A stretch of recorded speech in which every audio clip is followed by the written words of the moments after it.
और पद्य के इतिहास से दिखाया था आपने, ये भी देख लिया प्रीवर्ड में, उसमें से हमने बताया था 10 नंबर का फंसेगा तो आपको 10 नंबर का उसमें से मिल गया था बिल्कुल शॉर्ट में। आज आपके इसमें से बताएंगे कम से कम ऑब्जेक्टिव बचते हैं जो 10 वो यहीं से आपके आते हैं।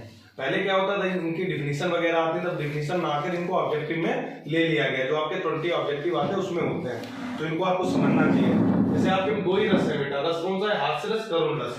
अब इनके आपको क्या होने चाहिए? स्थायी भाव पता होने चाहिए। जैसे इसका स्थायी भाव हास्य है, इसका कितना है? करुण का शोक है। तो इसकी डिफिनीशन बनाने के लिए आप क्या कह सकते हो? जहां पर हास्य नामक स्थायी भाव, हास्य नामक स्थायी भाव, इसके बाद होते हैं विभाव, अनुभाव तथा संचारी भाव।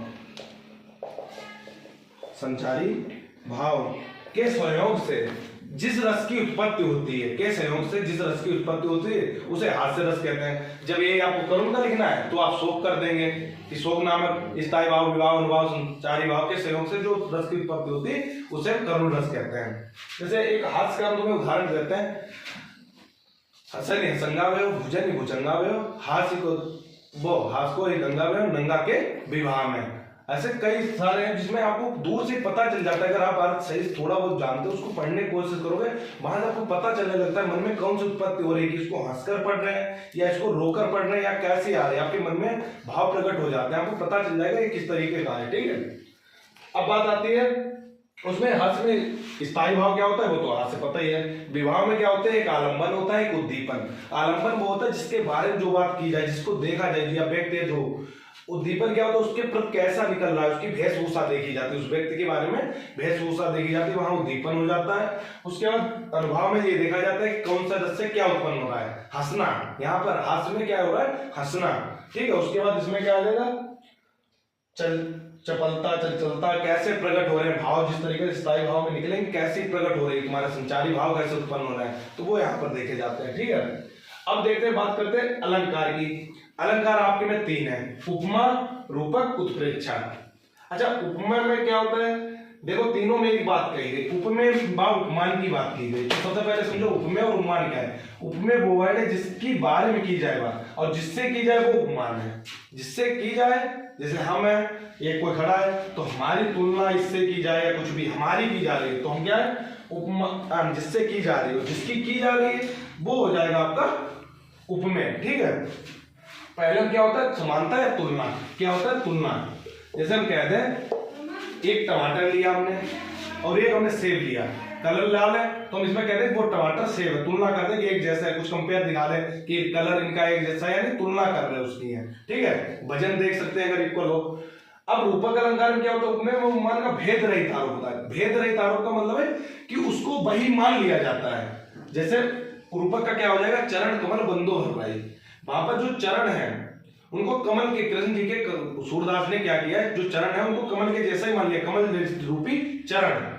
अब इसमें बताया गया, बच्चे भी बता रहे हैं कि एक देश आता है, ज्यादातर ये होता है आपके लिए। अगर आपको ये मिल रहा है बहुत अच्छी बात है कि इनके बीच में क्या हो रही है? समानता हो रही है, देश से पहचान सकते हो। इसमें क्या होता है? सासी से वर्ड आ जाते हैं, वो भी जब आप अर्थ को देखोगे समझोगे। ठीक है, ऐसे ही उत्प्रेक्षा में क्या होता है? उपमान की संभावना की जाती है कि इसके जैसा हो सकता है, वो टमाटर क्या हो सकता है सेब की तरीके, इस तरीके से होता है। सो तोड़े पीठ पर श्याम सलोने का निर्मल पर आता पढ़ो प्रभाव। अब इसमें 4 वर्ड आते हैं, उनको जानो, जन जानो, मनु मानो। ये वर्ड आपको जरूर देखने को मिलेंगे, जिससे आप जान सकते हो कि उत्प्रेक्षा अलंकार है। ऑब्जेक्टिव को बारीकी चीजों को पकड़ना पड़ेगा, तभी ऑब्जेक्टिव आपका हो पाएगा। हम फिर कह रहे कल भी कहा था, छंद। अब छंद में आपके 16 है, रोना है। ये एक अर्धसमात्रिक छंद है। इसके से फर्स्ट और थर्ड में क्या होती है? 11-11 मात्राएं होती है। सेकंड और फोर्थ में कितनी होती है? 13-13 मात्राएं होती हैं। रोला क्या है? एक सम्मात्रिक छंद है। इसमें क्या होती है? 24 मात्राएं होती है प्रत्येक चरण में, और 11 और 13 पर यति होती है, मतलब बड़ी। अब मात्राएं लिखना, जहां एक होती है सिंगल वहां ऐसे, जहां डबल होती है तो ऐसा। ठीक है, उसके बाद आता है उपसर्ग। उपसर्ग प्रत्यय। प्रत्यय आपके मैंने प्रत्यय क्या होता है? अंत में लगता है, उपसर्ग पहले लगता है। उपसर्ग वर्ड से कई सारे वर्ड बनाए जा सकते हैं जिनका कोई अर्थ हो, तो उपसर्ग लगाए जाते हैं आपके पहले। अगर पूछा जाए उपसर्ग एक क्या शब्दांश है, उपसर्ग एक संधि विच्छेद ऐसे कर देंगे। ठीक, उसके बाद आपके में आते हैं समास। समास, समधनार्थ, ये मतलब पास और रखना। समास भी क्या होता है? ऐसे वर्ड होते हैं जिनको पास एक दूसरे में जोड़कर रखा जाता है। ठीक है, उसके बाद पर्यायवाची समानार्थी शब्द आएंगे, इनको भी आपको देखना है। तत्सम तद्भव। अब तत्सम क्या होता है बेटा? तत्सम होता है बिल्कुल आपका हिंदी वर्ड जो हिंदी में उसका एक अर्थ है कि एक हिंदी का संस्कृत से निकले हुए मूल शब्द जो हिंदी में ही होते हैं। और तद्भव क्या होता है? जो संस्कृत के कुछ शब्द हैं उनसे जोड़कर जो हिंदी में बना लिए गए शब्द वो होते हैं तद्भव। ठीक, रात रात्रि, रात रात्रि, ठीक, इस तरीके से आपको समझने चाहिए। जब इतना आप कर लोगे तो आपके वो 10 नंबर भी आपके कंफर्म हो जाएंगे और 10 नंबर आपके गद्य पद्य से हो जाएंगे।